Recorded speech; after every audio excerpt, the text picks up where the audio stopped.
partir des ondes, mais pas le non-dit de ton être, c'est-à-dire ce qu'il y a de plus précieux dans la première étape de notre travail, tu comprends? Alors là, il faut que je lui dise que je comprends, sinon c'est la guerre bactériologique qui commence. Mais bien sûr, Gertrude, comment est-ce que je pourrais ne pas comprendre ça? Si tu étais à bord d'un vaisseau spatial, tu serais ébloui par la beauté des continents. Tu aurais une connaissance absolument privilégiée de la Terre.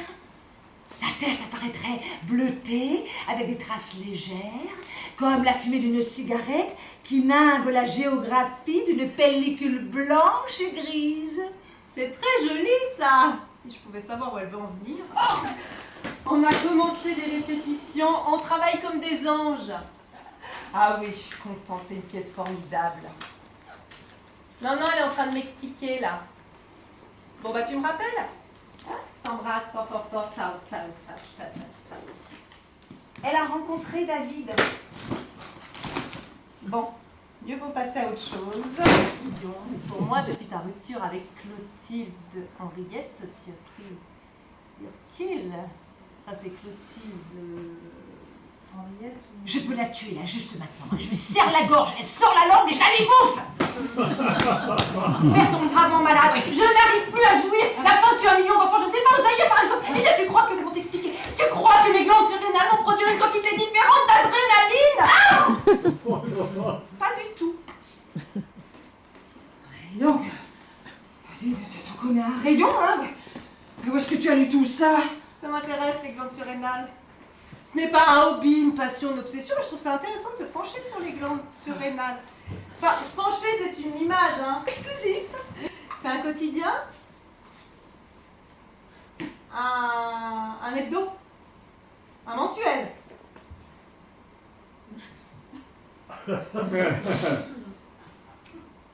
Un annuel? Quoi? Ben, une fois par an. Une grosse revue culturelle qui paraît une fois par an en dressant un bilan exhaustif des événements artistiques de l'année. Oh. Bon, alors, ils ont eu des problèmes de moyens l'an passé, ils n'ont pas paru. Sans le doute, serions-nous des artistes? Ça va être dur. Ça va être dur. Ne prends pas le manuscrit à la main. C'est une attitude dont nous pouvons faire l'économie à partir du moment où elle s'affiche comme parasitaire. Je ne connais pas le texte. Justement, c'est ce que je souhaite. Nous commençons par le détruire.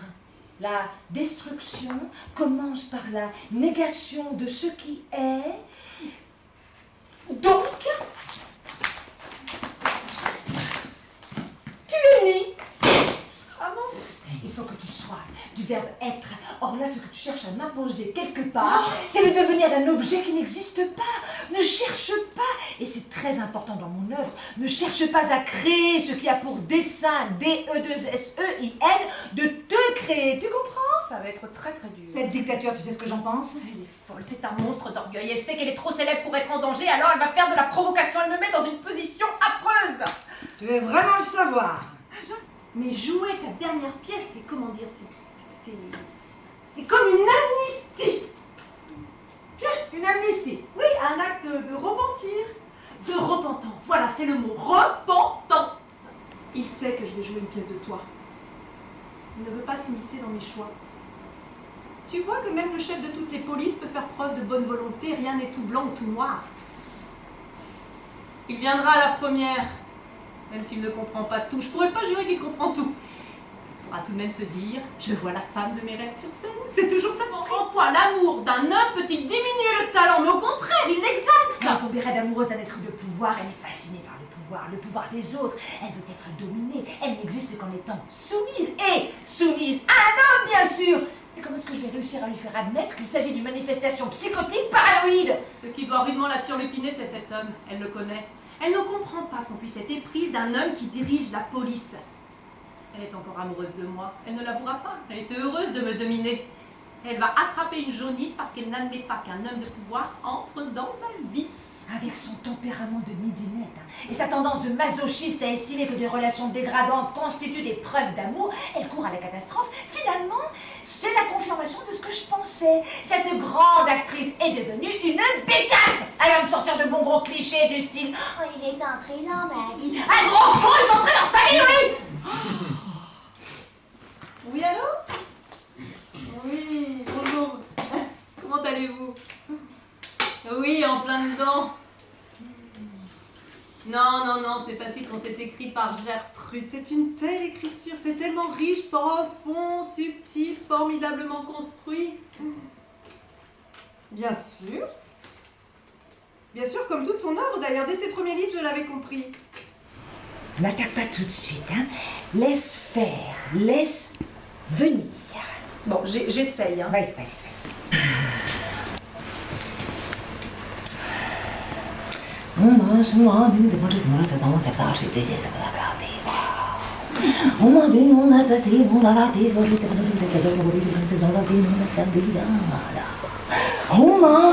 Te soigner, hein? Quel gourou t'a ordonné de te soigner? Mais pourquoi te soigner? Tu as quoi? Des angoisses? Des interrogations métaphysiques? Un mal de vie, c'est ça? Hein? Tu veux devenir quoi? Ah? Tu veux devenir une méduse? Tu veux vivre en flottant entre des eaux comme une sardine bousillée par la pollution, c'est ça? Hein? Ah non, mais où j'ai mis les pieds? Oh non, mais te soigner, non, mais je rêve! Je sens que mes glandes surrénales... Fous-moi la paix avec tes glandes surrénales! Question. Bah dis donc, tu m'épates, hein. Qu'est-ce que tu crois? Il m'arrive de réfléchir. Il m'arrive même de me dire, je décide de ne pas réfléchir, ce qui est un sacré effort intellectuel. Il n'y a pas que toi qui fumes par les oreilles. Tu m'as dit tout à l'heure que je pensais trop. Ah, c'était bien vu. Donc, tu as dit le mot pochade, tu ne le retires pas. Je me suis toujours demandé à quoi ça servait de retirer ce qu'on a dit. C'est dit, c'est dit. Tu sais ce que c'est une pochade? Petite œuvre légère, vite écrite, sans valeur littéraire. Ah bon? Ah bah alors là... Parfois, les murs doivent pleurer. Comme le disait à une époque très lointaine, au temps d'Aristophane. Voilà. Ou d'Échille, les murs ont la parole. Mais bon, voilà. Mais ils ne la prennent pas. On imagine le mur du théâtre se fissurant, s'écroulant pour protester contre la médiocrité de l'auteur. Oui, ça va. Bon, ce serait une belle idée à la fois tragique et burlesque. Ce serait extraordinaire. Une phrase est proférée, longue, signifiante, d'un lyrisme échevelé, mais tellement emphatique. Emmerdante comme la pluie. Quand j'ai découvert ton texte, je ne te cache pas que ma première interrogation a été: pourquoi continue-t-elle à écrire pour la scène? C'est si difficile. Alors que le roman, c'est si réconfortant. Tu ne vois pas le lecteur s'endormir. Au théâtre, tu sens l'engourdissement du spectateur, la salle tétanisée, les invités polis qui soulèvent leurs paupières avec l'index, comme ça. Alors pourquoi est-ce qu'elle écrit pour la scène? Intéressante cette première question, hein. Vraiment passionnante, mais finalement tu te poses de bonnes questions, je te l'ai dit. Une instinctive, c'est venu comme ça. En clair, tu m'annonces que pour ce rôle j'étais à chier, c'est ça? Oh, tu caricatures, mais c'est un peu ça. Je ne suis pas à la hauteur de ta pièce. Alors, si tu veux que je n'aille pas par 4 chemins, il y a un certain temps que je pense que tu n'es plus à la hauteur du tout, et pas seulement de ma pièce. Non mais tu fais n'importe quoi, hein. Tu as tourné maintes fois pour la télévision, tu as gagné ta vie, très bien. J'ai perdu mon âme, c'est ça. Il y a des êtres doués pour ça. Ton côté courrier du cœur, horoscope, hommage des hommes de pouvoir, mais tout ça délite ton moi, comme le sel des vagues attaque la falaise et finit par la faire reculer.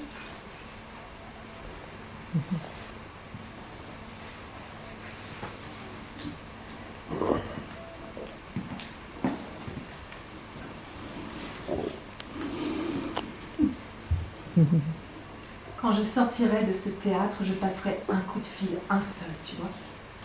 Et j'aurai tout de suite une formidable proposition. Je vais jouer une pièce claire, saine, où le personnage n'est pas devenu aveugle et paralytique à la suite d'excès de partous avec des lesbiennes psychotiques. Mais je l'ai échappé belle. Tu vas passer un coup de fil à ton agent et il va te fournir une superbe bouse de vache en 3 actes qui va actionner tes glandes surrénales. Je suis navrée que ça se termine comme ça entre nous, mais c'était fatal, non? Ben oui, c'est navrant, exact et fatal. Mais enfin bon, on ne navigue pas tout à fait dans les mêmes eaux. Hein. C'était ce qu'il faut bien appeler une rencontre improbable quelque part. On se connaît depuis si longtemps et ça ne colle pas. Ah oui, mais l'affectif, tu fais tout passer par ton affect, mais quel péché une actrice comme toi de ne jamais, mais absolument jamais faire travailler tes méninges. Ça m'a pas si mal réussi. Ah bien sûr, on t'a vu. Ah ben ça pour te voir, on t'a vu. Attends, comment s'appelait cette inénarrable série où tu passais ton temps à crier « Oh les mains !» Ça s'appelait « Oh les mains !» Des millions de gens la regardaient cette série comme tu le dis avec mépris. « Oh les mains, ne bougeons plus. Le premier qui bouge, qui va le regretter. Poil au nez. » Ah maman, qu'est-ce que tu es drôle, hein. C'est amusant. Oui, oh, quel esprit. C'est étonnant cette bassesse qu'atteint les grands, hein. C'est marrant. Oui, très marrant. D'ailleurs, qui pourrait se douter qu'une femme aussi pleine d'humour et de fantaisie dans la vie peut pondre des pavés énormes, indigestes, qu'on devrait distribuer dans les hôpitaux en obligeant les incurables à les lire pour hâter leur faim. Lisez-moi ça. Et pof, le médecin légiste se pointe et décrète mort naturelle. Ça, c'est une bonne action. Vous savez ce complexe qui désigne une révolte oedipienne du disciple contre son maître. Bien. Cette révolte comporte une fixation homosexuelle et trahit les tendances de castration de l'élève. Ces tendances engendrent une pulsion de destruction de l'œuvre du maître. Ça relèvera un peu le niveau de son torche-cul. C'est une revue culturelle. Bien sûr, j'ai vu ça. Ça ne t'a posé que des questions sur ta liaison avec ton super flic au regard porcin. Gertrude, tu dépasses les bornes. Cet homme est entré dans ma vie. Il joue un rôle important dans ma façon de voir les choses. Nous nous aimons. Ce n'est pas une aventure à 3 sous. Tu n'as pas le droit de salir ce conte de fées. Cet homme n'est pas un simple policier. Il est ministre de la police. Magnifique, fabuleux, absolument fabuleux. Et tu es une matière vivante, ma petite Hortense. Mais comment peut-il y avoir un tel clivage entre quelques héroïnes sympathiques et attachantes que tu incarnais pour le plus grand bonheur des masses laborieuses et cette connerie crasse qui te laboure le cerveau dès que tu te mets à parler avec des loukoums dans la voix de tes misérables petites histoires de baise et de polochons. Trash qui opte soit pour la dépression nerveuse, soit pour le suicide, soit pour la vraie dinguerie, comme par exemple ce jeune poète bavant d'admiration devant tes pavés en croûte et qui un jour a été découvert avec ses chaussettes errant dans un cimetière, une immense ombrelle à la main, en chantant la passion selon Saint Matthieu devant les croque-morts rigards. Mais tu peux m'expliquer? Ma force, c'est que non seulement je ne peux pas l'expliquer, mais que de surcroît, si j'étais tenue de le faire, ce n'est pas à toi que je livrerais des éclaircissements que tu serais incapable de saisir. Bah si. Non? Tu ne sais pas que tous les êtres humains ont des antennes plus ou moins sensibles qui leur permettent de détecter ceux avec qui ils vont perdre leur temps? Tu vois, au niveau d'une explication simple, livrée à un esprit simple, je sais payer comptant. Émission d'arguments sans provision, la banque de raison te retourne ton chèque. Oh, mais c'est bon, ça c'est très bon, dis donc, mais t'as presque pondu en Alexandrin encore. Où est mon sac? Là,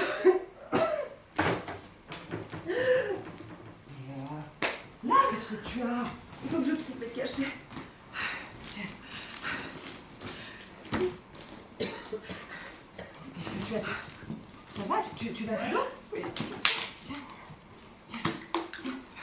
Tu bois beaucoup, hein? Tu as l'air décomposé, qu'est-ce que tu ressens? Dis-moi. Le froid. Est-ce que j'ai pas vraiment eu peur de te perdre quand tu avais tous ces cachets? Enfin, en fait, c'était quoi ces cachets? Des cachous. Bon. Réponds-moi. Est-ce que tu n'as pas été touchée par mon angoisse? J'en ai été ravie. Arrête. Mais je veux que tu joues ma pièce, j'ai toujours voulu que tu la joues. Ah d'accord. Je veux bien la jouer. Ah. À une condition. Oui, dis-moi. Explique-moi ce que tu as voulu nous dire. Pourquoi as-tu écrit cette pièce? À qui veux-tu t'adresser? Qu'est-ce que tu veux dire? Ou qu'est-ce que tu ne veux pas dire? Pourquoi ça et pas autre chose? Ou bien tu t'en fous complètement? Ceux qui n'aimeront pas, tu vas les insulter. Ceux qui vont crier génial en spammant, tu vas les mépriser. Mais quelle importance, tout ça, ce ne sont pas des interrogations sur ma pièce, c'est périphérique, secondaire. Je veux savoir ce qui se passe dans ta tête quand tu ponds ce que tu ponds. Eh bien, Eh bien, c'est du désir. Ben, tu l'as dit toi-même. Tu expliques le désir? Non. Tu le subis ou tu t'y abandonnes. Point final. Tu ne réponds pas à ma question pourquoi écris-tu et pourquoi écris-tu ça? Ça, tu veux dire ma pièce? Bah, évidemment, on parle de quoi là?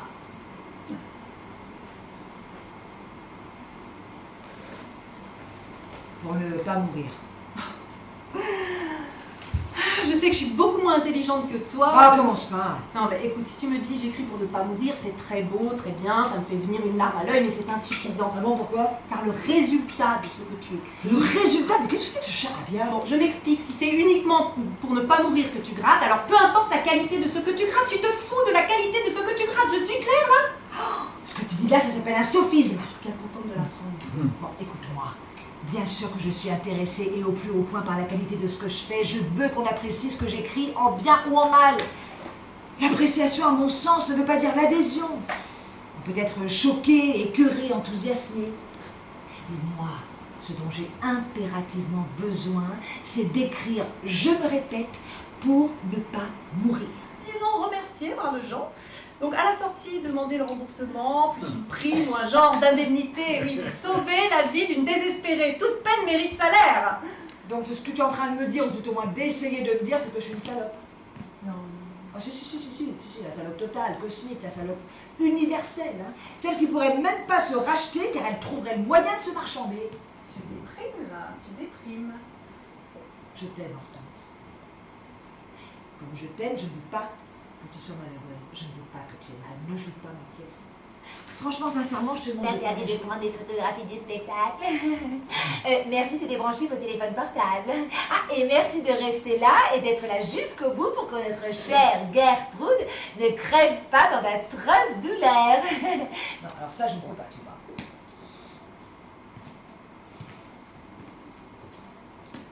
Je veux la jouer ta pièce. Je le veux, je te dis.